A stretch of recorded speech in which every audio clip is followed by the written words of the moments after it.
Sang-ayon sa'yo, kagandahang loob, mga kasalanan ko'y iyong pawid. Ayon din sa'yo, pag-ibig sa akin.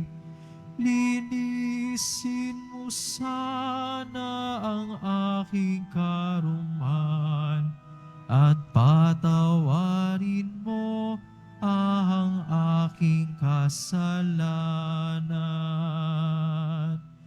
Ako'y kaawaan, o mahal kong Diyos, sang-ayon sa iyong kagandahang loob, mga kasalanan ko'y iyong pawid. Ayon din sa iyong pag-ibig sa akin. Sa ngalan ng Ama, ng Anak at ng Espiritu Santo. Amen. Ang pagpapala ng ating Panginoong Jesucristo, ang pag-ibig ng Diyos Ama, ang pakikipagkaisa ng Espiritu Santo ay sumainyo lahat. At sumaiyo rin. Mga kapatid, sa umagang ito tayo ay patuloy na magpasalamat sa lahat ng biyayang kaloob ng Diyos sa atin at sa dulot niyang pag-ibig at kapatawaran. Kaya naman taglay ang pusong mapagpasalamat, patuloy nating itaas ang ating mga personal na kahilingan, ang intensyon sa misang ito at yung mga humihingi ng panalangin. Buong kababaang loob, aminin natin ang ating mga kasalanan at humingi ng kapatawaran. Sinugong tagapagpagaling sa mga nagsisi, Panginoon, kaawaan mo kami. Panginoon, kaawaan mo kami. Dumating na tagapag-anyaya, mga makasalanan ay magsisi. Kristo, kaawaan mo kami. Kristo, kaawaan mo kami. Nakaluklok ka sa kanan ng Diyos Ama para ipamagitan kami. Panginoon, kaawaan mo kami. Panginoon, kaawaan mo kami. Kaawaan tayo ng makapangyarihang Diyos. Patawarin tayo sa ating mga kasalanan at patnubayan tayo sa buhay na walang hanggan. Amen. Manalangin tayo. Ama naming makapangyarihan, ikaw ay nagmamagandang loob na sa iyong pagpapala kami na mapuspos. Kahit ihanda mo kami ng alindog sa langit at sa pangdangan sa pagbabago sa luma naming ugalit ipapalit sa pamamagitan ni Jesucristo kasama ng Espiritu Santo magpa sa walang hanggan. Amen. Magsayo po muna po ang lahat. Pagbasa mula sa aklat ni Propeta Daniel. Noong mga araw na iyon, ang mga tao ay nagkaisang parusahan ng kamatayan si Susana. Dahil dito, malakas at umiiyak na sinabi ni Susana, Diyos na walang hanggan, nalalaman mo po ang lahat ng lihim at nakikita ang lahat ng bagay bago pa mangyari. Alam mo pong walang katotohanan ang ibinibintang nila sa akin. Hindi ko ginagawa kailanman ang ipinararatang nila sa akin. Bakit ako kailangang mamatay? Dininig ng Diyos ang kanyang dalangin. Nang si Susana ay dinadala na sa pagpapatayan sa kanya. Isang binatang nagngangalang Daniel ang malakas na tumutol. Ayokong mapabilang sa magbubuo ng dugo ng babaeng ito. Sabi niya, tinanong siya ng mga tao, ano ang ibig mong sabihin, binata? Lumapit sa unahan ang binata at nagpatuloy ng pagsasalita. Mga Israelita, Hangal ba kayo at hinatulan ninyo ang babaeng ito nang di muna sinisiyasat at maingat na sinasaliksik ang katotohanan? Kailangang ulitin ang paglilitis. Walang katotohanan ang katibayang inilalahad ng dalawang iyan. Nagdudumaling bumalik ang mga tao. Sinabi ng mga pinuno, Daniel, yamang binigyan ka ng Diyos ng karunungang gaya sa isang matanda. Halika at sumama ka sa amin sa paghatol sa usaping ito. Pagkatapos, nagsalita si Daniel, Paglayuin ninyo ang dalawang hukom at magkahiwalay ko silang sisiyasatin.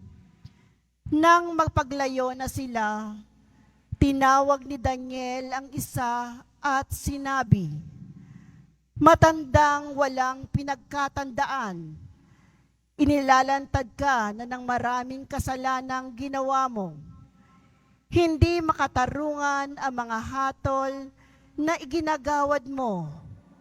Pinarurusahan mo ang walang kasalanan at pinalalaya ang talagang nagkasala. Di ba sinabi ng Diyos, huwag ninyong parurusahan ng kamatayan ang walang sala. Kung talagang nakita mo ang ipinararatang mo sa babaeng ito, sabihin mo sa amin, sa ilalim ng anong puno sila nagtatalik nang matutop ninyo. Sumagot siya, sa ilalim ng punong hati. Sinabi ni Daniel, gayon, buhay mo ang kapalit ng iyong sagot, pagkat ibinigay na ng Diyos sa kanyang anghel ang parusa mo, at hahatiin ka sa dalawa. Inilayo siya roon at ipinatawag ang kanyang kasama. Paglapit nito, sinabi ni Daniel, Ikaw naman, anak ni Kanaan, hindi ka tunay na Hudyo. Binihag ng alindog ng babae ang iyong isip at inalipin ng kahalayan ang iyong puso. Alam na namin ngayon ang ginagawa mo sa kababaihan ng Israel. Tinatakot mo sila para pagbigyan ang iyong kahalayan. Subalit, naritong isang babae ng Huda na hindi natakot sa iyong kaimbihan. Sabihin mo, sa ilalim ng anong puno ninyo nakita ang inyong pinagbibintangan. At sumagot ang matanda, sa ilalim ng punong putol. Gayon, paikpakli naman ni Daniel, buhay mo ang katumbas ng kasinungalingang ito, pagkat naghihintay na ang anghel ng Diyos upang putulin ka sa pamamagitan ng tabak. Dahil dito, nagsigawan sa tuwa ang lahat ng nakasaksi at nagpuri sila sa Diyos, sapagkat inililigtas niya ang mga nagtitiwala sa Kanya. Binalingan nila ang dalawang hukom matapos patunayan ni Daniel na sila'y nagsisinungaling at nanumpa ng di totoo. Hinatulan silang mamatay. Ayon sa kautusan ni Moises, ang nagparatang ng di totoo ay siyang lalapatan ng parusang nakatakda sa kasalanang ipinaratang niya. Naligtas nga sa kamatayan ang isang taong walang kasalanan. Ang salita ng Diyos. Salamat sa Diyos. Kahit sa daang madilim, Panginoong ko'y kapiling. Kahit sa daang madilim, Panginoon ko'y kapiling. Panginooy aking pastol, hindi ako magkukulang. Ako'y pinahihimlay sa mainam na pastulan, at inaakay niya ako sa tahimik na batisan. Binibigyan niya ako niyong bagong kalakasan. Kahit sa daang madilim, Panginoon ko'y kapiling. At sang-ayon sa pangako na kanyang binitawan, sa matuwid na landasi, doon ako inaakay. Kahit na ang daang iyo'y tumatahak sa karimlan, hindi ako matatakot pagkat ika'y kaagapay. Ang tungkod mo at pamalo, ang gabay ko at sanggalang. Kahit sa daang madilim, Panginoon ko'y kapiling. Sa harapan ng lingkod mo, ikaw ay may handang dulang. Ito'y iyong ginagawang nakikita ng kaaway. Nalulugod ka sa akin na ulo ko ay langisan, at pati na ang kalis ko ay iyong pinaapaw. Kahit sa daang madilim, Panginoon ko'y kapiling. Tunay na ang pag-ibig mo at ang iyong kabutihan, sasaakit tataglayin habang ako'y nabubuhay. Doon ako sa templo mo, laging mananahan. Kahit sa daang madilim, Panginoon ko'y kapiling. Magsitayo na po ang lahat.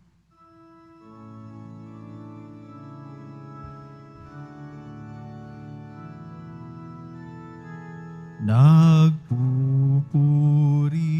kami sa'yo, Panginoong Jesucristo.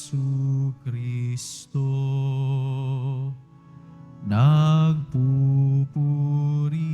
kami sa'yo, Panginoong Jesucristo. Sinabi ng poong mahal, di ko nais na mamatay ang mga makasalanan. Nagbabagong kalooban upang sila ay mabuhay. Nagpupuri kami sa'yo, Panginoong Jesucristo.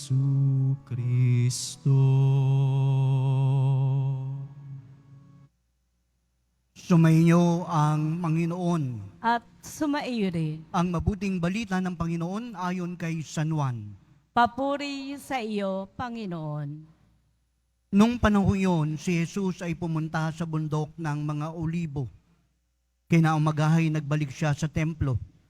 Lumapit sa kanya ang lahat, kaya tumupo siya at sila'y tinuruan. Noy dinala sa kanya ng mga eskriba at mga pariseyo ang isang babaeng nahuli sa pakikipaapid. Pinatayo ito sa harapan nila at sinabi kay Jesus, Guro, ang babaeng ito'y nahuli sa pakikiapid. Ayon sa kautusan ni Moses, dapat batuhin hanggang sa mamatay ang mga gaya niya. Ano ang masasabi mo? Tinanong nila ito upang subukin siya. Nang may sumbong sila laban sa kanya, ngunit yumuko si Jesus at sumulat sa lupa sa pamamagitan ng daliri. Ayaw nilang tigilan ng katatanong si Jesus, kaya't siya'y tinignan niya at sinabi ang ganito, Sino man sa inyo ang walang kasalanan, ang siyang maunang bumato sa kanya. At muli siyang yumuko at sumulat sa lupa. Nang marinig na ito, isa-isa silang umalis, simula sa pinakamatanda, walang naiwan kundi si Jesus at ang babaeng naroon pa rin sa harapan niya. Tinignan siya ni Jesus at tinanong, Nasaan sila? wala bang nagparusa sa iyo? Wala po, Ginoo, sagot ng babae. Sinabi ni Jesus, hindi rin kita parurusahan. Humayo ka at wag nang magkasala.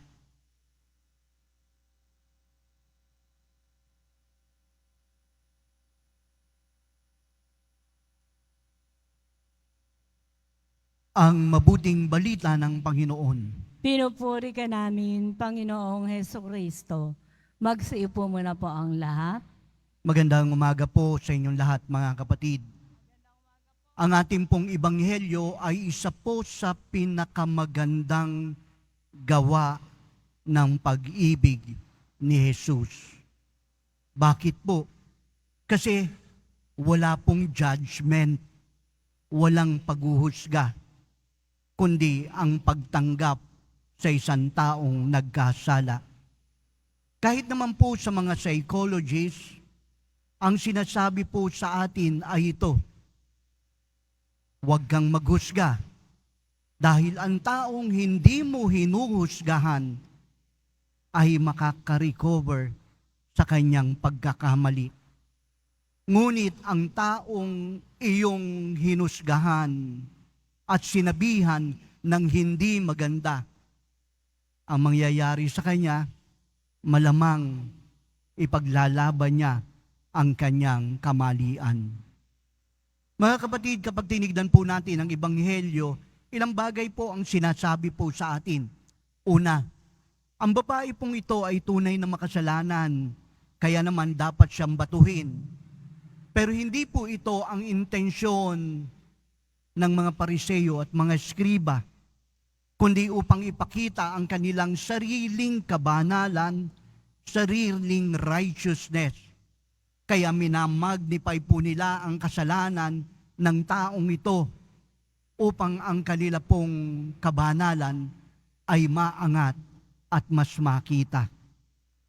Ikalawa, pinakikita rin po ang bagay na sinasabi po sa atin, si Jesus, dinala po nila ito kay Jesus at matapos tanungin, ano ang iyong masasabi? Alam niyo po mga kapatid, very tricky po eh. Bakit? Kasi ang intention po nila, ibulgar ang pag-iisip na kamalian ni Jesus. Kapag sinabi ni Jesus na batuhin, siya rin mismo ay lumalabag sa kanyang sariling turo. Kaya naman, ito po ang nais ng mga Pariseo. Kaya nais nilang ilagay sa kahihiyan si Jesus. Ngunit matulin ang pag-iisip at batid ni Jesus kung ano ang kanilang intensyon. Ang sabi po niya, ang sino man sa inyong walang kasalanan, ang siyang unang bumato.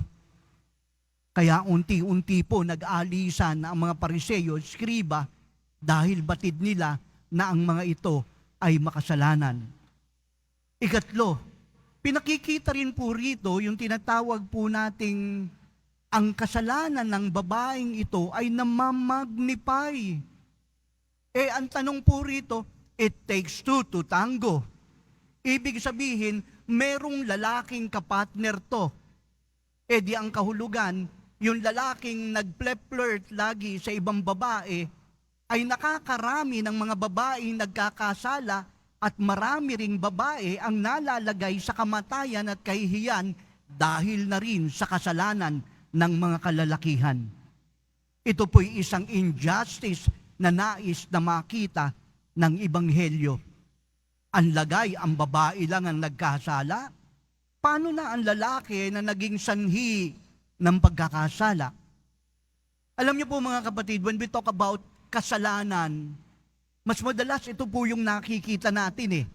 Hindi natin nakikita ang kagandahan ng isang tao, bagkus ang kanyang kamalian. Kaya napakadali para sa atin ang humusga. Napakadali para sa atin ang to pinpoint dun sa taong yon, ikaw ay makasalanan.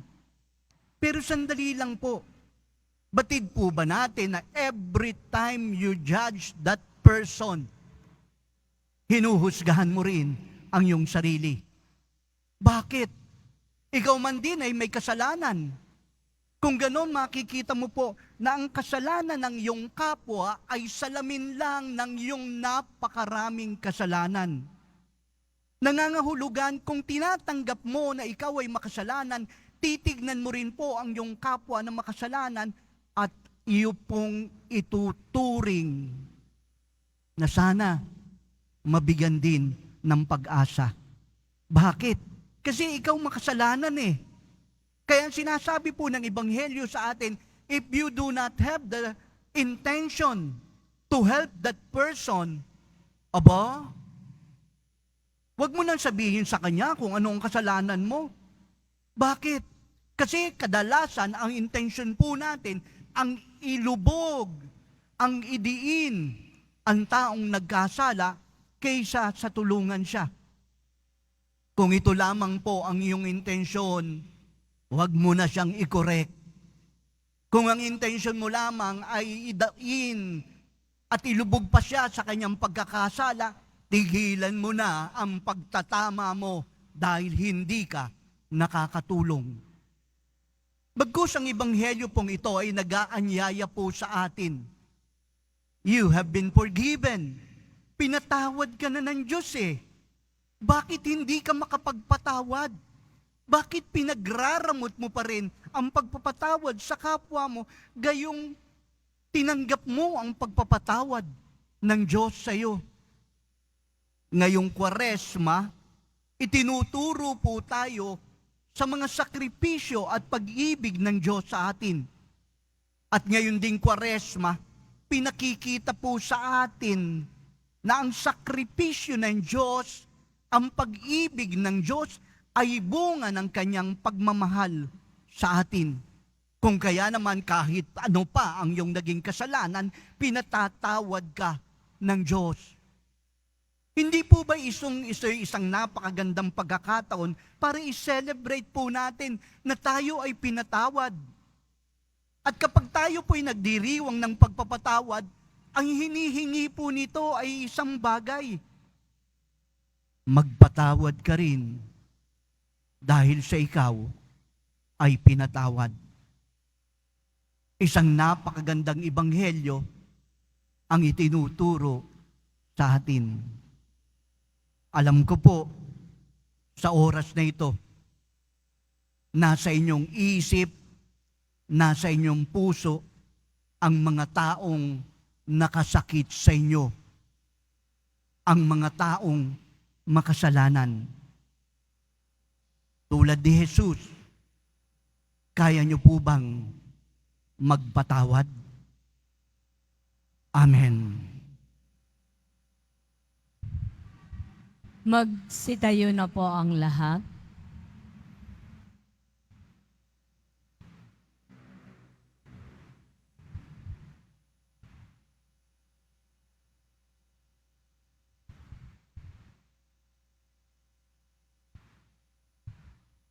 Minamahal kong mga kapatid, naalala natin ang pagkahabag ni Jesus sa babaeng nakiapid. Tumawag tayo sa Kanya sa ating panalangin. Nakatitiyak na tayo rin ang Kanyang kahabagan. Ating tutugon, Panginoon, nagtitiwala kami sa iyo. Panginoon, nagtitiwala kami sa iyo. Ang mga napalayo sa Diyos dahil sa kasalanan, naway makaranas ng mapagmahal na habag ng tagapagligtas. Manalangin tayo. Panginoon, nagtitiwala kami sa iyo. At tinawang iwasan ang paghatol sa iba, at sa halip ay tingnan ang ating sariling buhay sa mata ng Diyos. Manalangin tayo. Panginoon, nagtitiwala kami sa iyo. Ang mga may mabibigat na pasaning dala ng kahirapan at alalahanin, naway maunawaan na hindi sila iniiwan ng Diyos. Manalangin tayo. Panginoon, nagtitiwala kami sa iyo. Ang mga nagdurusa dahil sa maling hatol, naway patatagin ng Panginoon. Manalangin tayo. Panginoon, nagtitiwala kami sa iyo.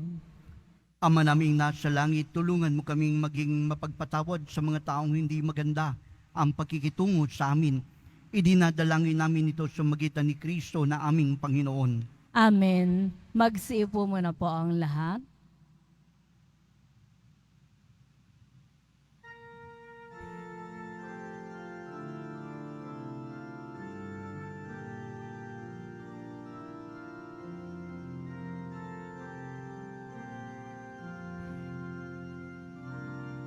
Sa'yo, Ama, aming handog ang tinapay at alak na ito, handog ng iyong bayang sumasamo, humihingi ng patawad mo.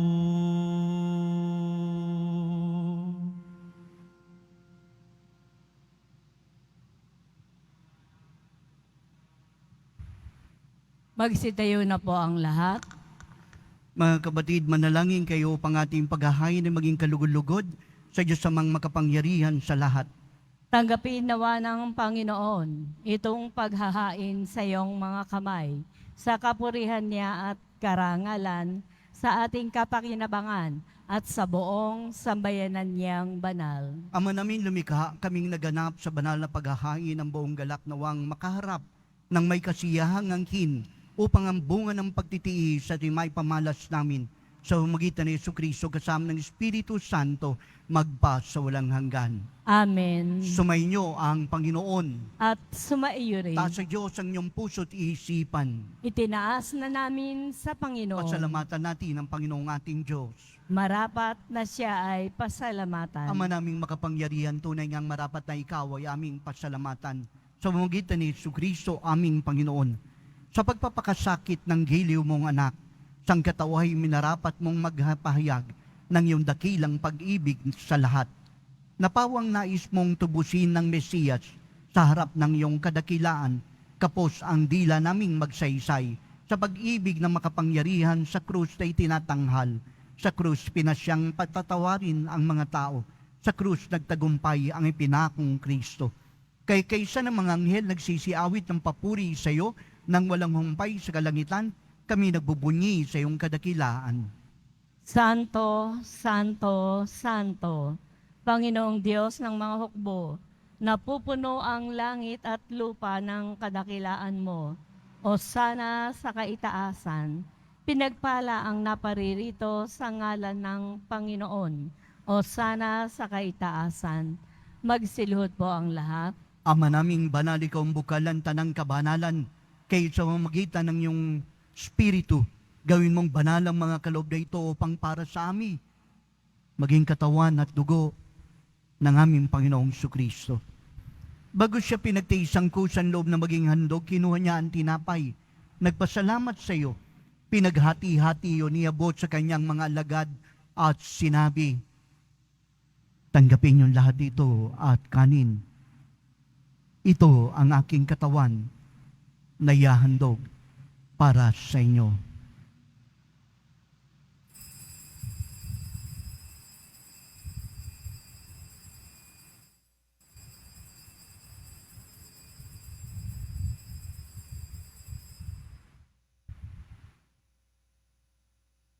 Ganon din naman nung matapos ang hapunan, kinuha niya ang kalis. Muling nagpasalamat sa iyo. Inibot ang kalis sa kanyang mga alagad at sinabi, tanggapin niyo lahat ito at inumin. Itong kalis ng aking dugo ng bago't walang hanggang tipan. Ang aking dugo na ibubuhos para sa inyo at para sa lahat sa pagpapatawad ng kasalanan. Gawin niyo ito sa pag-alaala sa akin.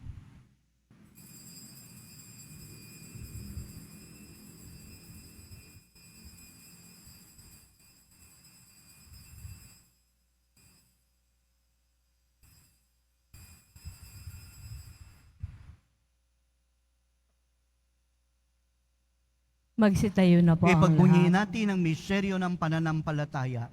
Si Kristo'y namatay, si Kristo'y nabuhay, Si Kristo'y babalik sa wakas ng panahon. Ama, ginagawa namin ngayon ang pag-alala sa pagamatay at muling pagkabuhay ng iyong anak. Kahit nialay namin sa iyong tinapay na nagbibigay buhay at ang kalis na nagkakalob ng kaligtasan. Kami nagpapasalamat dahil minarapat mo kaming tumayo sa harap mo para maglingkod sa iyo. Sinasamo namin kami magkasalo-salo sa katawan at dugo ni Kristo ay mabuklod sa pagkakaisa sa pamamagitan ng Espiritu Santo. Ama, lingapin mo ang iyong simbahang laganap sa buong daigdig. Puspusin mo kami sa pag-ibig kaysa ni Francisco na aming Papa at ni Jose na aming Obispo. Lahat ng mga pari mariyoso, diakono at ang intensyon ng iyong bayan. Alalahanin mo rin mga kapatid naming nahimlay na may pag-asang sila'y muling mabubuhay, gayon din ang lahat ng mga pumanaw. Kawa mo sila at patuloyin sa iyong kaliwanagan. Kawan mo at pagindapating kami lahat na makasalo sa iyong buhay na walang wakas. Kaysa ng mahal na Birheng Maria, ina ng Diyos, ng kabiyak niyang pusong si Jose, kaysa ng mga apostol, San Juan Bautista, lahat ng mga banal na namuhay dito sa daigdig ng kalugod-lugod sa iyo, may pagdiwang nawa namin pagpupuri sa kararangal mo sa pamamagitan ng iyong anak, naming Panginoong Hesu Kristo. Sa pamamagitan ni Kristo, kasama niya at sa Kanya, ang lahat ng parangal at papuri ay sa iyo, Diyos amang makapangyarihan, kasama ng Espiritu Santo, magpa sa walang hanggan. Amen. Sa tagubili ng nakagagaling na utos at turo ng ating Panginoong Jesucristo, buong pag-ibig nating ipahayag ng lakas loob. Ama namin, Sumasalangit ka, sambahin ang ngalan mo, mapa sa amin ang kaharian mo, sundin ang loob mo dito sa lupa para nang sa langit. Bigyan mo kami ngayon ng aming kakanin sa araw-araw, at patawarin mo kami sa aming mga sala, para nang pagpapatawad namin sa nagkakasala sa amin. At huwag mo kaming ipahintulot sa tukso, at iadya mo kami sa lahat ng masama. hinihiling namin kami adya sa lahat ng masama, pagkaraban ng kapayapaan araw-araw, ligtas sa kasalanan, layo sa lahat ng kapahamakan, samantalang aming pinananabikan ang dakilang araw ng pagpapahayag ng tagapagligtas naming si Jesucristo. Sapagkat iyo ang kaharian, at ang kapangyarihan, at ang kapurihan, magpakailanman. Amen. Mga kapatid, halin ang manalangin para sa kapayapaan, kapayapaan sa buong mundo, kapayapaan sa ating bayan, kapayapaan sa ating tahanan, kapayapaan sa ating puso. Panginoong Jesucristo, sinabi mo sa iyong mga apostol, kapayapaan ang iniiwan ko sa inyo. Ang aking kapayapaan ang ibinibigay sa inyo. Tungayan mo ang aming pananampalataya at huwag ang aming mga pagkakasala. Pagkalooban kami ng kapayapaan, pagkakaisa sa iyong kalooban, kasama ng Espiritu Santo, magpa sa walang hanggan. Amen. Ang kapayapaan ng Panginoon ay laging sumainyo. At sumaiyo rin. Magbigayan tayo ng kapayapaan sa isa't isa.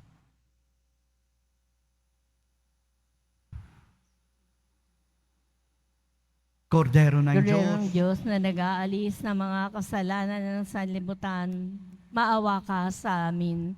Kordero ng Diyos na nag-aalis ng mga kasalanan ng sanlibutan, maawa ka sa amin.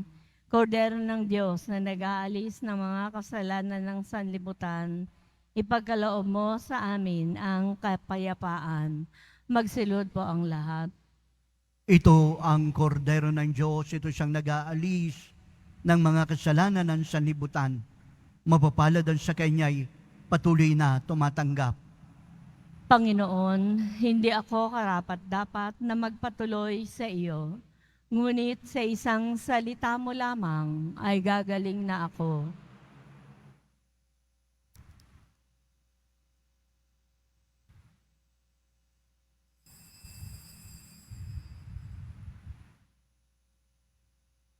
Para po sa lahat ng tatanggap ng banal na komunyon, sasagot po tayo ng amen. Pagkasabi po ng pari o ng lay ministers ng katawan ni Kristo, at isubo po agad sa bibig bago umalis sa harapan ng pari o ng lay ministers. Sumunod po tayo at maraming salamat po.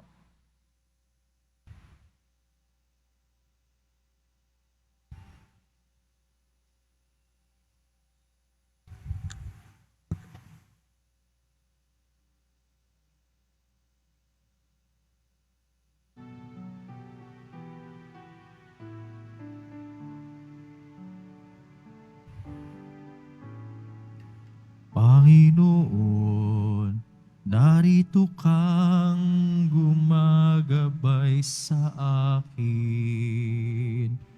Pag-ibig mo, wagas ang kakamtin.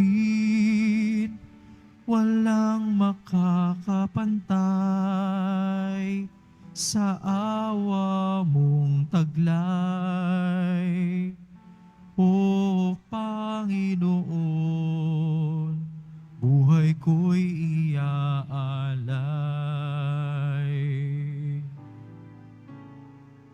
Panginoon, dulot mo ay pag-asang walang hanggan. Puso mo ay sa mundo nakalaan. Kapangyarihan mo'y tunay, aking isasalaysay. O Panginoon, dakila kang tunay. Sa kabila ng lahat, yayakapin mo pa rin ako. Sa kabila ng lahat, aakayin mo pa rin ako. Sa kabila ng lahat, buhay mo'y inalay mo. Sa kabila ng lahat, pinatawad mo ako. Panginoon, dulot mo ay pag-asang walang hanggan. Puso mo ay sa mundo nakalaan. Kapangyarihan mo'y tunay, aking isasalaysay. O Panginoon, dakila kang tunay. Sa kabila ng lahat, yayakapin mo pa rin ako. Sa kabila ng lahat, aakayin mo pa rin ako. Sa kabila ng lahat, buhay mo'y inalay mo. Sa kabila ng lahat, pinatawad mo ako. Pinatawad mo ako. Announcement, inihahandog po ng Simbahan ng Quiapo ang ating opisyal na imahe ni Jesus Nazareno. Ang large size po ay nagkakahalaga ng 2,500 pesos at ang medium size po ay 1,000 pesos at ang small size po ay 600 pesos. Ang mga ito po ay mabibili lamang sa ating Parish Finance Office. Ang mga oras po ng ating Finance Office ay tuwing Lunes hanggang Huwebes at Sabado ay alas 8 po ng umaga hanggang alas 4:45 ng hapon. At tuwing Biyernes po at Linggo ay alas 7 ng umaga hanggang alas 6:45 ng gabi. Ang malilikom po na pondo ay gagamitin sa pagsasayo sa ating Adoration Chapel at Baptistry. Pagkatapos po ng misa, wiwisikan po ang lahat ng banal na tubig. Pinakikiusapan lamang po ang lahat na manatili lamang po muna sa inyong mga lugar. At tanging sa Quezon Boulevard o sa Plaza San Juan lamang po ang labasan ng lahat. Sumunod po tayo at maraming salamat po sa inyong pagdalaw at pagsisimba sa Basilica Menor at Pambansang Dambana ni Jesus Nazareno. Magsitayo na po ang lahat. Manalangin tayo. Ama naming mapagmahal, kaming pinapakinabang mo sa piging ng iyong pagpapala, ay pamalaging inawa nitong walang hilig sa masama, at sa gayoy mailiksi naming masundan ang yapak at ng halimbawa ni Jesucristo, ang aming tagapamagitan, kasama ng Espiritu Santo magpas sa walang hanggan. Amen. Sumainyo ang Panginoon. At sumaiyo rin. Ang pagbabasbas. Mahal na poong Jesus Nazareno, inihayag mo sa pamamagitan ng krus ang walang maliw na pag-ibig ng Diyos sa sangkatauhan. Pakinggan mo ang aming kahilingan, ang kahilingan ng bawat isang narito, ang iyong angkan na nagsusumamo sa iyo. Makamtan nawa nila ang iyong katugunan sa tatanggapin ang kasagutan ng may utang na loob na tinatanaw. Basbasan mo rin ang daladala nilang mga imahen, dasalan, dinggin ang kanilang mga panalangin. At sa pamamagitan ng bendisyon na ito, naway maaalala nila ang mga pangako nila nung sila'y binyagan, na ikaw ay kanilang iibigin, paglilingkuran bilang Panginoon magpas sa walang hanggan. Amen. At pagpalain kayo ng makapangyarihang Diyos, Ama, Anak, at Espiritu Santo. Amen. Tapos ang ating misa, humayo tayong taglay ang kapayapaan. Salamat sa Diyos.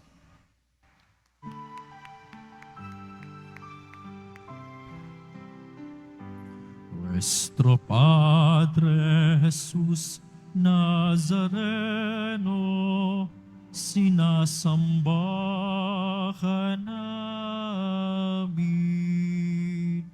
pinipinto ka namin, aral mo ang aming buhay at kaligtasan.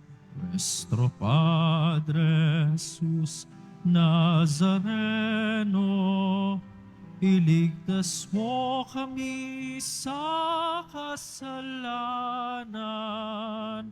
Ang krus mong kinamatayan ay sagisag ng aming kaligtasan.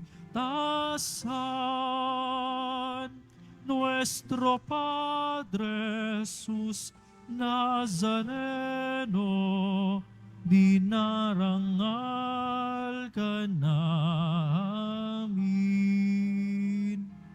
Nuestro Padre Jesús Nazareno, nilulwalhati ka namin. Nuestro Padre Jesús Nazareno, dinarangal ka namin.